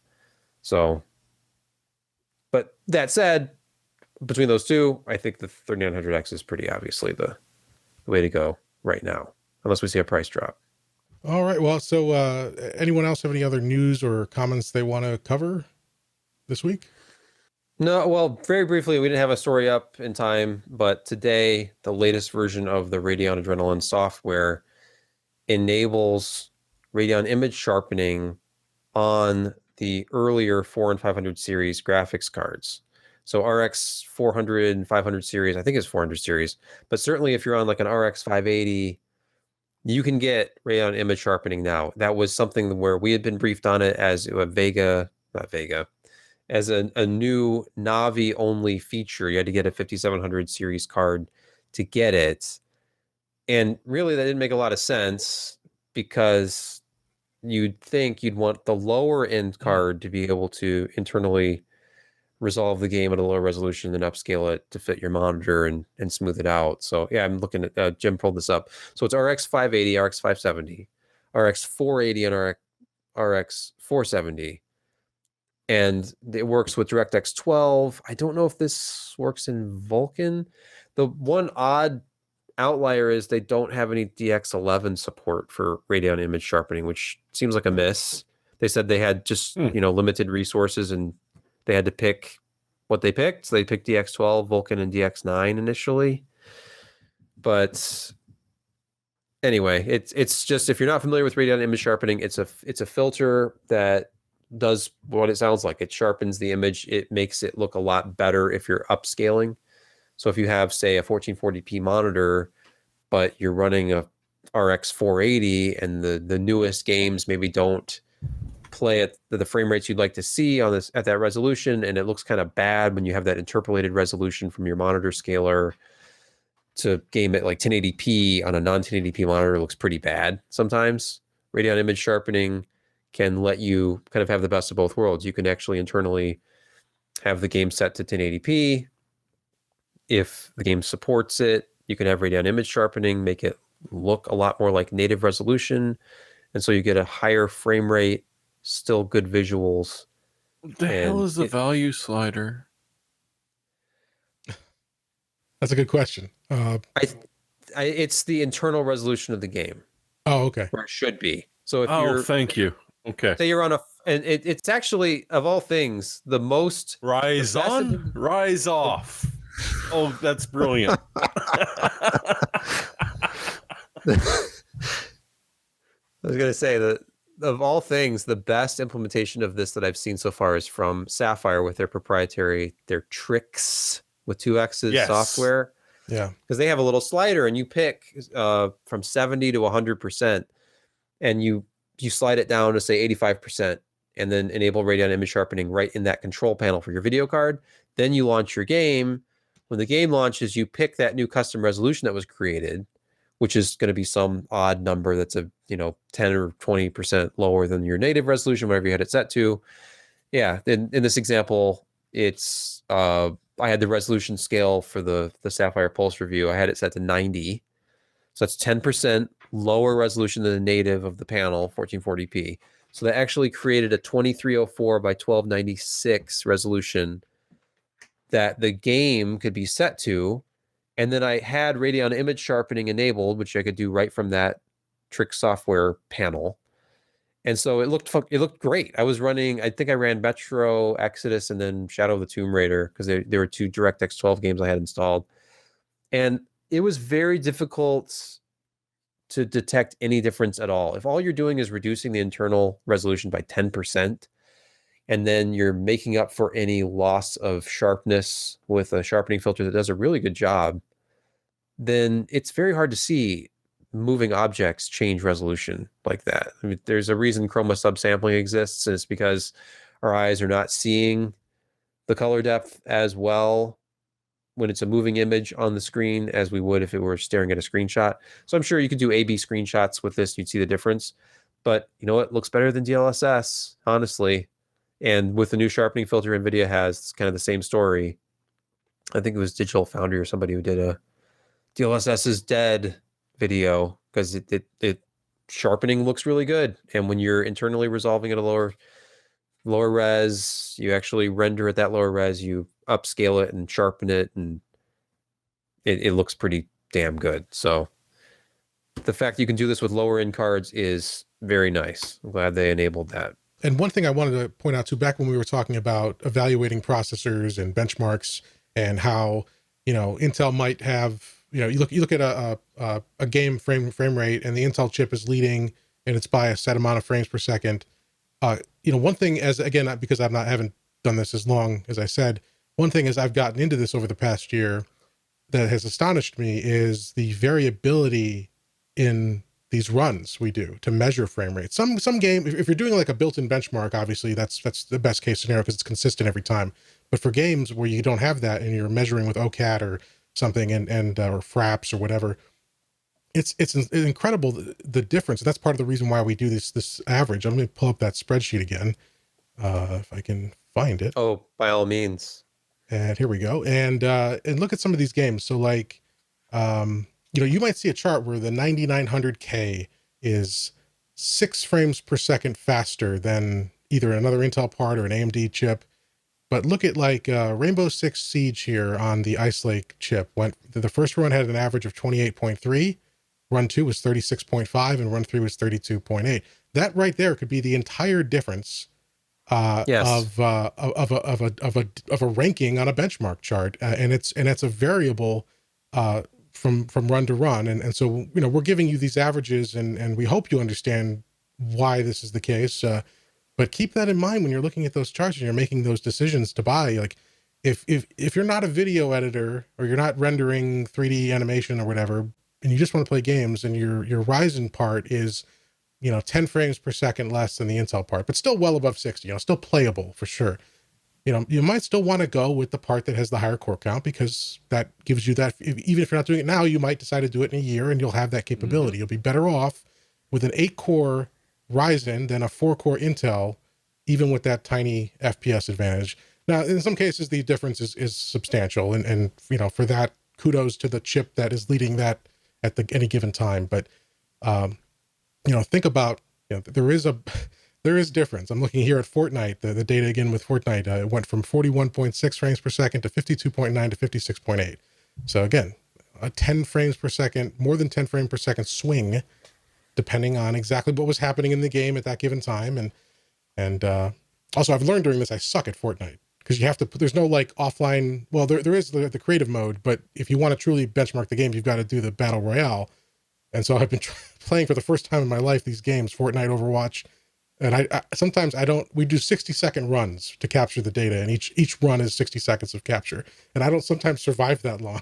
So it takes me a while to get enough data sets where the benchmark is able to run the whole time while I'm running and trying to hide from the competitors. But and another thing is like what Jim is alluding to, the way you benchmark, because in Fortnite you have no choice. You have to run around like Battlefield, Fortnite, some of these games that don't have an offline benchmark, they don't have a built-in benchmark.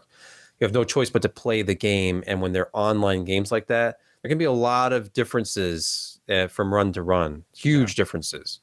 And there are outlets that, if you remember Hard OCP, Brent Justice did the GPU reviews for a long time. And Hard OCP stance was real world. Like before Intel was using real world, they were using real damn world gaming benchmarks. They didn't use any canned showing benchmarks. Leadership. They were showing leadership. That's right, in the space. And we missed them. But, check out the FPS review for Brent Justice and current reviews again. The whole crew pretty much is over there now. But they do absolutely only real game testing. They do extended runs, multiple runs, average out the results. It's a lot of work. It's a huge time commitment, and you still face that problem of variability where, maybe this particular day and time on this particular game, I was getting 56.8 average after 3 runs. What if I went back in next week? Maybe I'm only getting, 52, or maybe I'm getting 47, or maybe I'm getting 65. It seems to be, it's a little too variable for me. I started out when I knew I was taking this job back in December I was trying to figure out what kind of test methodology I would have. I was kind of terrified because like I've never been able to really figure out how to do real world game testing in a way that is precise and repeatable. And I tried different things, and I was even looking into how to program runs, and it was just, it finally got to the point where I'm like, I'm going to go insane. I'm going to sit up all night benchmarking like I had been for like 3 nights in a row if I don't come up with something that's actually repeatable. And unfortunately, that meant, let me look at all the lists. Let me look at the list of the games currently available that have built-in benchmark, a canned benchmark. And there are outlets like AnonTech that only used canned benchmarks for this reason. Like, well, okay, AnonTech does this. I'd rather do it the hard OCP way. I'm going to lose my mind and never sleep again unless I do it the AnonTech way. So that's where we currently stand. Every benchmark, like Far Cry 5 and Shadow of the Tomb Raider and Metro Exodus, all these games have a built-in benchmark, and it makes it very easy to do a repeatable, fairly consistent. There is inconsistencies. You'll almost always see a couple of frames per second variance between each run. That's why we do 3 and average them out. And I have found outliers. The biggest outlier right now is Assassin's Creed Odyssey, which it doesn't matter how many times you run that thing, you're never going to get exactly the same benchmark because the little NPCs walking around vary quite a bit, and however many there are that are being rendered affects the total frame rate. So you might get a 10 FPS difference between 2 consecutive runs of that. So I actually dropped that out of the test suite. And, we just keep going, try to make it as consistent, as accurate as possible. But it is not easy to do that. And I have no doubt that we're like one driver. War is going to do the same thing. Because apparently it's a completely different benchmark every time you do it because of the AI. See, that's the Assassin's Creed problem.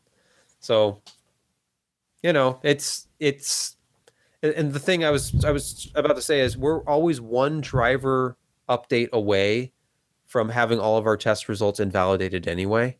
Mm-hmm. And I actually went through and completely wiped everything from the first 6 months of this year and started over again in like June, leading up to the July 7 launch of the I think it was leading up to that. I don't even remember anymore. I think the first review that I published with the new test suite and the new results was the Super review, the 2060 and 2070 Super, which actually came out on July 2nd. And, I had completely invalidated all of my results from January through June at that point because there had been too many driver updates since then. There had been changes and optimizations that AMD had done that significantly improved Radeon 7 performance, for example, though that's less relevant now because that has been EOL'd. But, if in an ideal world, we would have a staff of people working 24 hours a day to just re-benchmark everything all the time.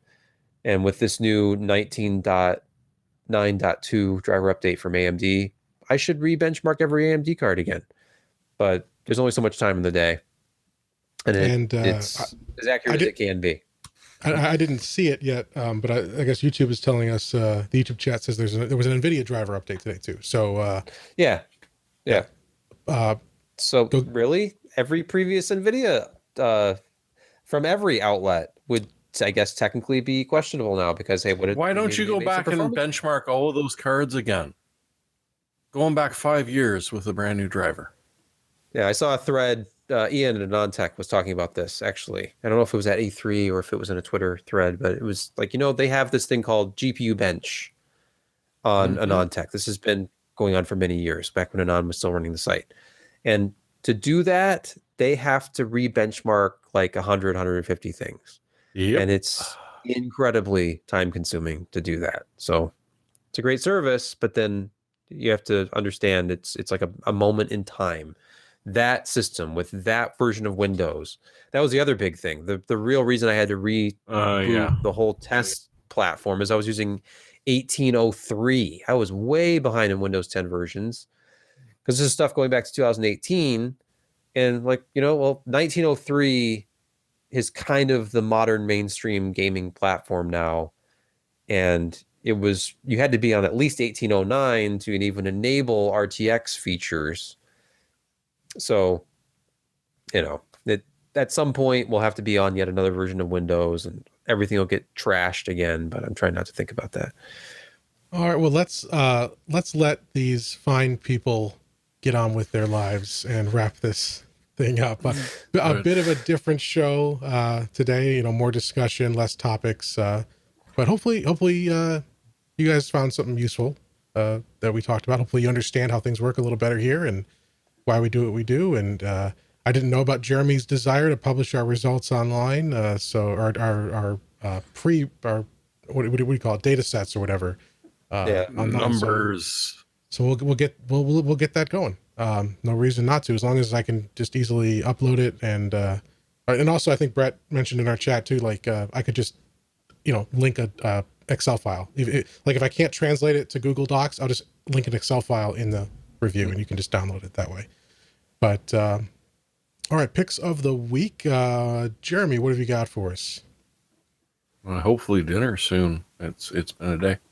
No, this is the thing that Excel was designed for. It never knew it, but it does now. This bloody lunatic, Sully, has essentially recreated the first civilizations in Excel. And it works. And it's just ridiculously freaking brilliant. Oh my God. Wow. Those are cells. It's multiplayer. There is no AI. He's going to start maybe a Patreon or a Kickstarter to help develop an AI. But in the meantime, it's just multiplayer. And it literally, if you push play on the little thing, this is just so supremely absurd and lovely that I can't help but fall in love with it. Well, fast forward a bit and he starts. Yeah. I love the CPU utilization screen. That's awesome. Yeah. Multi-threaded. Multi-threaded Excel, which is not always a thing. Yeah, it's just the most absurd and wonderful thing I have seen, and I don't know how long. It's free. You just go download it. I mean, you're going to need Excel to run it. But apart from that... I'm sure Microsoft will give you... He's ran into an enemy. He's going to die. Wow, that's... that's incredible. Good find. It is truly amusing. We'll have I wonder if you could put this in Google Docs into a shared doc. Or I'm sure you could just share the file, but still it'd be like... Well, I mean, it is multiplayer. It's currently hot seat. But he's working on figuring out how to do it multiplayer. Wow. So that's Sully's S0 in place of the O, LLY. Yeah. Civilizations. Yeah.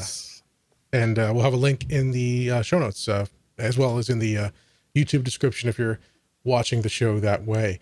Now, Josh, he left us at the midway point, and he put a link to a YouTube video. Well, no, he didn't. He did. Okay.